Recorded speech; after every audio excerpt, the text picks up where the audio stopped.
கர்த்தராகிய இயேசு கிறிஸ்துவின் பரிசுத்த நாமம் மகிமைப்படுவதாக. இன்றைக்கான வேத பகுதி ரோமர் 15ஆம் அதிகாரம். வாசிக்க கேட்போம். அன்றியும் பலமுள்ளவர்களாகிய நாம் நமக்கே பிரியமாய் நடவாமல் பலவீனருடைய பலவீனங்களை தாங்க வேண்டும். நம்மில் ஒவ்வொருவனும் பிறனுடைய பக்தி விருத்திக்கு ஏதுவான நன்மை உண்டாகும்படி அவனுக்கு பிரியமாய் நடக்க கடவன். கிறிஸ்துவும் தமக்கே பிரியமாய் நடவாமல் உம்மை நிந்திக்கிறவர்களுடைய நிந்தைகள் என்மேல் விழுந்தது என்று எழுதியிருக்கிறபடியே நடந்தார். தேவ வசனத்தினால் உண்டாகும் பொறுமையினாலும் ஆறுதலினாலும் நாம் நம்பிக்கையுள்ளவர்களாகும்படிக்கு முன்பு எழுதியிருக்கிறவைகளெல்லாம் நமக்கு போதனையாக எழுதியிருக்கிறது. நீங்கள் ஒருமனப்பட்டு நம்முடைய கர்த்தராகிய இயேசு கிறிஸ்துவின் பிதாவாகிய தேவனை ஒரே வாயினால் மகிமைப்படுத்தும்படிக்கு பொறுமையையும் ஆறுதலையும் அளிக்கும் தேவன் கிறிஸ்து இயேசுவனுடைய மாதிரியின்படியே நீங்கள் ஏக சிந்தையுள்ளவர்களாக இருக்கும்படிக்கு உங்களுக்கு அனுக்கிரகம் செய்வாராக. ஆதலால் தேவனுக்கு மகிமை உண்டாக, கிறிஸ்து நம்மை ஏற்றுக்கொண்டது போல நீங்களும் ஒருவரை ஒருவர் ஏற்றுக்கொள்ளுங்கள்.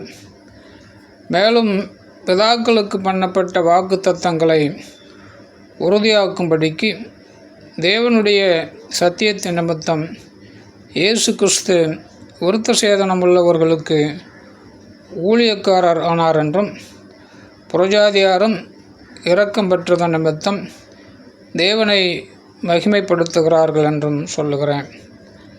அந்தப்படி இது நிமித்தம் நான் புறஜாதிகளுக்குள்ளே உம்மை அறிக்கை பண்ணி உம்முடைய நாமத்தை சொல்லி சங்கீதம் பாடுவேன் என்று எழுதியிருக்கிறது. மேலும் புறஜாதிகளே, அவருடைய ஜனங்களோடு கூட கலிகூறுங்கள் என்கிறார். மேலும் புறஜாதிகளே, எல்லாரும் கர்த்தரை துதியுங்கள், ஜனங்களே எல்லாரும் அவரை புகழுங்கள் என்றும் சொல்லுகிறார். மேலும் ஈசாயின் வேறும் புறஜாதியாரை ஆளும்படிக்கு எழும்புகிறவருமாகிய ஒருவர் தோன்றுவார். அவரிடத்தில் புறஜாதியார் நம்பிக்கை வைப்பார்கள் என்று ஏசாயா சொல்லுகிறான். பரிசுத்த ஆவியின் பலத்தினாலே உங்களுக்கு நம்பிக்கை பெருகும்படிக்கு நம்பிக்கையின் தேவன் விசுவாசத்தினால் உண்டாகும் எல்லாவித சந்தோஷத்தினாலும் சமாதானத்தினாலும் உங்களை நிரப்புவாராக. என் சகோதரரே, நீங்கள் நற்குணத்தினால் நிறைந்தவர்களும் சகல அறிவினாலும் நிரப்பப்பட்டவர்களும் ஒருவருக்கொருவர் புத்தி சொல்ல வல்லவர்களுமாய் இருக்கிறீர்கள் என்று நானும் உங்களை குறித்து நிச்சயித்திருக்கிறேன். அப்படியிருந்தும் சகோதரரே, புறஜாதியாராகிய பலி பரிசுத்த ஆவியினாலே பரிசுத்தமாக்கப்பட்டு தேவனுக்கு பிரியமான பலியாகும்படிக்கு நான் தேவனுடைய சுவிசேஷ ஊழியத்தை நடத்தும் ஆசாரியனாயிருந்து புறஜாதிகளுக்கு இயேசு கிறிஸ்துவனுடைய ஊழியக்காரனாகும் பொருட்டு தேவன் எனக்கு அளித்த கிருபையினால் உங்களுக்கு ஞாபகப்படுத்தும்படிக்கு இவைகளை நான் அதிக தைரியமாக எழுதினேன். ஆதலால் நான் தேவனுக்குரியவைகளை குறித்து இயேசு கிறிஸ்துவை கொண்டு மேன்மை பாராட்ட எனக்கு இடம் உண்டு. புறஜாதியாரை வார்த்தையினாலும் செய்கையினாலும் கீழ்ப்படிய பண்ணும்படிக்கு அற்புத அடையாளங்களின் பலத்தினாலும் தேவ ஆவியின் பலத்தினாலும் கிறிஸ்துவானவர் என்னை கொண்டு நடப்பித்தவைகளை சொல்வதல்லாமல் வேறொன்றையும் சொல்ல நான் துணிவதில்லை. இப்படி எருசலேம் துவைக்கு சுற்றிலும் இல்லிருக்கம் தேசம் வரைக்கும் கிறிஸ்துவின் சுவிசேஷத்தை பூரணமாய் பிரசங்கித்திருக்கிறேன்.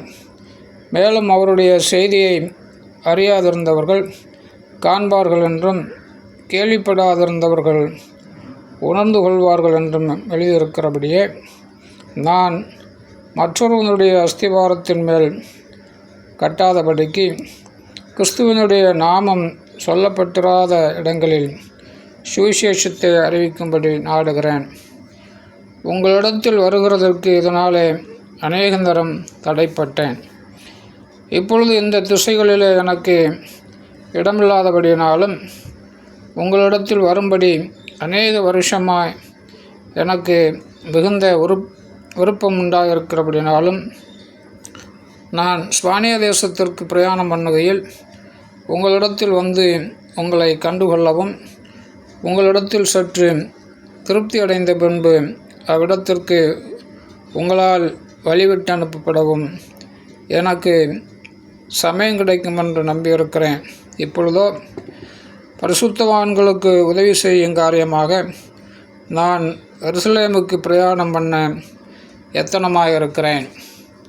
மக்கதோனியாவிலும் அகாயாவிலும் உள்ளவர்கள் எருசலேமில் உள்ள பரிசுத்தவான்களுக்குள்ளே இருக்கிற தரித்திரருக்காக சில பொருள் சகாயம் செய்ய விருப்பம் கொண்டிருக்கிறார்கள்.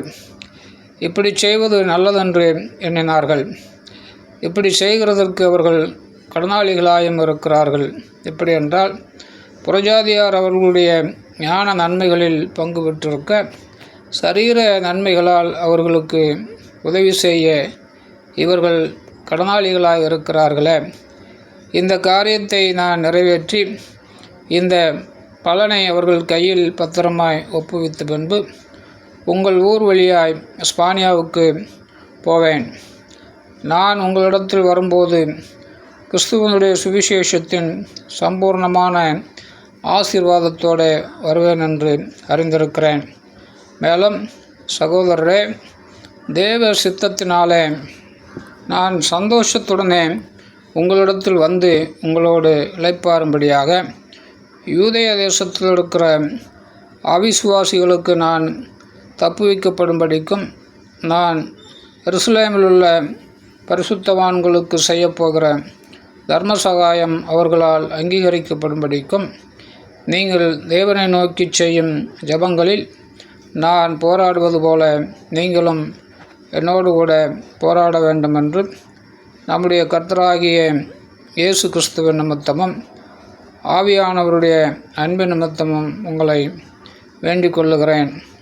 சமாதானத்தின் தேவன் உங்கள் அனைவரோடும் கூட இருப்பாராக. ஆமேன்.